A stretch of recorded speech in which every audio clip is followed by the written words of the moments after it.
नमस्कार दोस्तों, मैं राजेंद्र दाइमा आपका स्वागत करता हूं मुंबई टुडे लाइव चैनल में।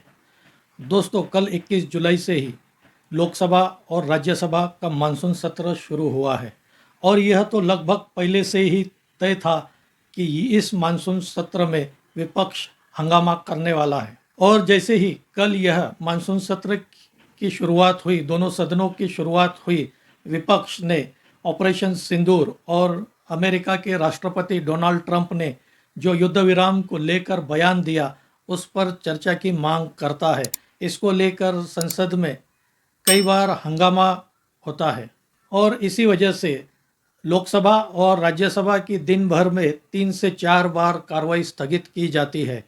लेकिन दोपहर में जब फिर एक बार संसद की कार्रवाई शुरू होती है, तब भी विपक्ष अपनी मांग पर अड़ा रहता है और आखिर में लोकसभा के अध्यक्ष ओम बिरला और राज्यसभा के अध्यक्ष जगदीप धनखड़ दोनों सदनों को दिन भर के लिए स्थगित कर देते हैं। हालांकि सरकार के तरफ से लोकसभा में रक्षा मंत्री राजनाथ सिंह बयान देते हैं कि सरकार सभी मुद्दों पर चर्चा करने के लिए है, ऑपरेशन सिंदूर और डोनाल्ड ट्रंप के बयान पर भी, और विपक्ष जितना चाहे उतने समय के लिए सरकार चर्चा करने के लिए तैयार है।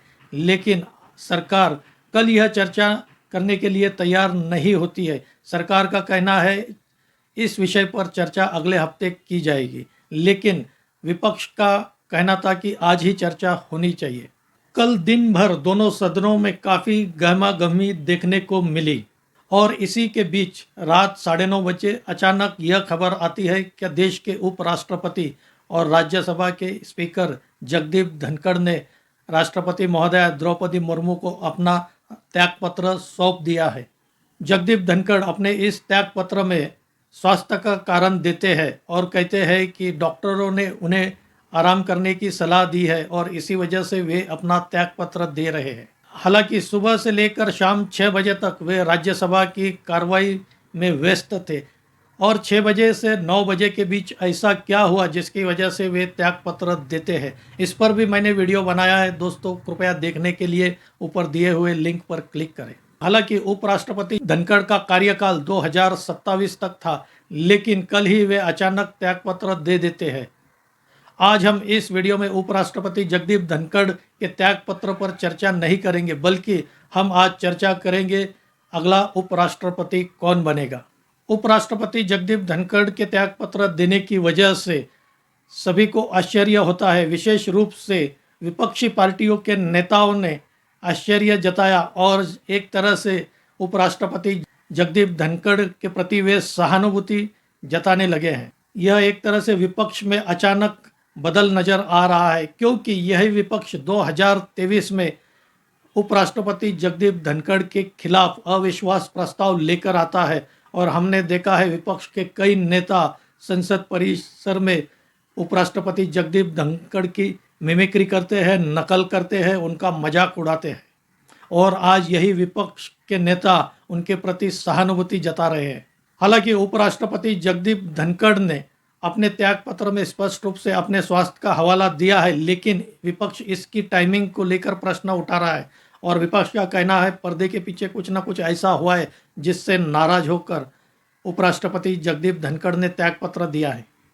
आज ही दोपहर यह खबर आई है कि राष्ट्रपति महोदया द्रौपदी मुर्मू ने उपराष्ट्रपति जगदीप धनखड़ का त्यागपत्र स्वीकार कर लिया है। इसके बाद प्रधानमंत्री नरेंद्र मोदी का भी एक्स पर एक बयान आया है, जिसमें वे उपराष्ट्रपति जगदीप धनखड़ की सेवा के लिए उनको धन्यवाद देते हैं। साथ ही वे कामना करते हैं जगदीप धनखड़ के अच्छे स्वास्थ्य की।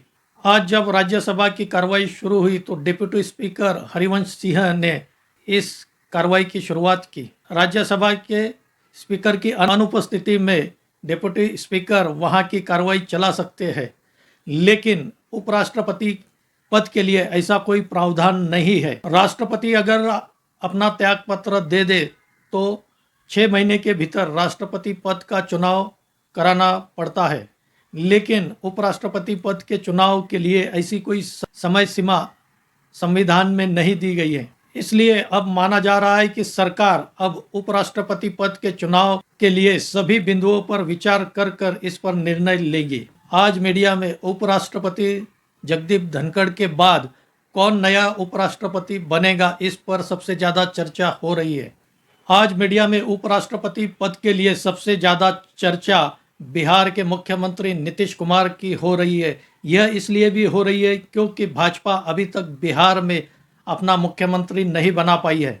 तो क्या भाजपा नीतीश कुमार को उपराष्ट्रपति बनाकर बिहार में भाजपा का मुख्यमंत्री बनाएगी? क्या इसके लिए नीतीश कुमार मान जाएंगे? नीतीश कुमार आज 75 साल के हैं। 2005 से लेकर 2024 तक वे 8 बार बिहार के मुख्यमंत्री बन चुके हैं। हालांकि बीच में कुछ वे आरजेडी के समर्थन से मुख्यमंत्री बनते हैं, लेकिन 2005 से लेकर 2024 तक लगातार वे बिहार के मुख्यमंत्री बने हुए हैं। उनकी एक सुशासन बाबू के रूप में एक बिहार में छवि है। हमने कुछ महीनों में देखा है बिहार के मुख्यमंत्री नीतीश कुमार थके हुए नजर आ रहे हैं। उनकी पार्टी के नेता ही नए नेतृत्व को पार्टी सौंपने की मांग कर रहे हैं। 2 दिन पहले ही नीतीश कुमार के बेटे निशांत कुमार का जन्मदिन था। इस अवसर पर पूरे बिहार में निशांत कुमार की अपने पिता से आशीर्वाद लेते हुए फोटो वायरल हुई है और काफ़ी कार्यकर्ता और नेताओं ने यह मांग की है कि अब निशांत कुमार को राजनीति में आ जाना चाहिए और यह संभावना जताई जा रही है कि इस वर्ष के अंत में होने वाले बिहार के विधानसभा चुनाव निशांत कुमार लड़ सकते हैं। तो क्या नीतीश कुमार देश के उपराष्ट्रपति बनकर बिहार में भाजपा का मुख्यमंत्री बनाकर अपने बेटे को मंत्री बनाने के लिए राजी हो जाएंगे? यह तो आने वाला भविष्य ही बताएगा। उपराष्ट्रपति पद के लिए दूसरा नाम आ रहा है हरियाणा के पूर्व मुख्यमंत्री मनोहर लाल खट्टर का। मनोहर लाल खट्टर भी आज 71 साल के हैं और वे 1977 में आरएसएस से जुड़ते हैं। 1980 में वे बीजेपी के साथ जुड़ जाते हैं। 1980 में बीजेपी के साथ जुड़ने से लेकर 2014 तक वे संगठन में काम करते हैं एक कार्यकर्ता के रूप में। मनोहर लाल खट्टर काफ़ी अनुभवी नेता है। 2014 से लेकर 2024 तक वे 2 बार हरियाणा के मुख्यमंत्री रह चुके हैं। मनोहर लाल खट्टर यह सरल, सीधे और एक सादगी वाले नेता है, लेकिन वे अनुशासन प्रिय भी उतने ही हैं। हरियाणा में उन्हें जातिगत राजनीति से ऊपर उठकर प्रशासन करने वाले नेता के रूप में जाना जाता है। अगर भाजपा यह निर्णय लेती है कि उसी के किसी कार्यकर्ता को जो भाजपा और संघ की विचारधारा से आया है उसे ही उपराष्ट्रपति बनाना है, तो मनोहर लाल खट्टर यह भाजपा की और संघ की पहली पसंद हो सकते हैं। उपराष्ट्रपति पद के लिए तीसरा नाम जम्मू कश्मीर के उपराज्यपाल एलजी मनोज सिन्हा का आ रहा है। मनोज सिन्हा उत्तर प्रदेश के गाजीपुर से आते हैं और आईआईटी इंजीनियर है। मनोज सिन्हा छात्र जीवन में ही एबीवीपी से जुड़ जाते हैं और 1990 में वे सक्रिय राजनीति में आते हैं। 1996, 1999 और 2014 में वे गाजीपुर का लोकसभा चुनाव जीतते हैं। प्रधानमंत्री नरेंद्र मोदी के पहले कार्यकाल में 2014 से 2019 तक मनोज सिन्हा केंद्र में राज्य मंत्री थे, लेकिन 2019 का लोकसभा चुनाव मनोज सिन्हा हार जाते हैं। लेकिन प्रधानमंत्री नरेंद्र मोदी के वे खास है और प्रधानमंत्री नरेंद्र मोदी उन पर विश्वास रखते हैं और इसी वजह से मनोज सिन्हा को 6 अगस्त 2020 को जम्मू कश्मीर का उपराज्यपाल एलजी बनाया जाता है और 2020 से लेकर आज तक मनोज सिन्हा जम्मू कश्मीर के राज्यपाल बने हुए हैं। मनोज सिन्हा भी नीतीश कुमार और मनोहर लाल खट्टर जैसे ही साफ सुथरी छवि वाले नेता हैं। दोस्तों, इसी विषय पर मैंने आपसे एक प्रश्न पूछा है, कृपया आप कमेंट करके अवश्य बताएं। इस प्रश्न का उत्तर अवश्य दें, यह आपसे विनंती है।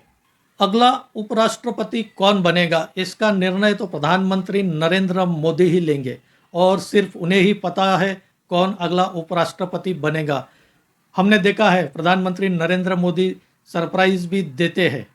देखते हैं दोस्तों, आज हमने जिन 3 नेताओं के नाम की चर्चा की है उनमें से कोई एक उपराष्ट्रपति बनता है या नहीं, या प्रधानमंत्री नरेंद्र मोदी किसी और नए नाम की घोषणा करते हैं, यह तो आने वाला समय ही बताएगा।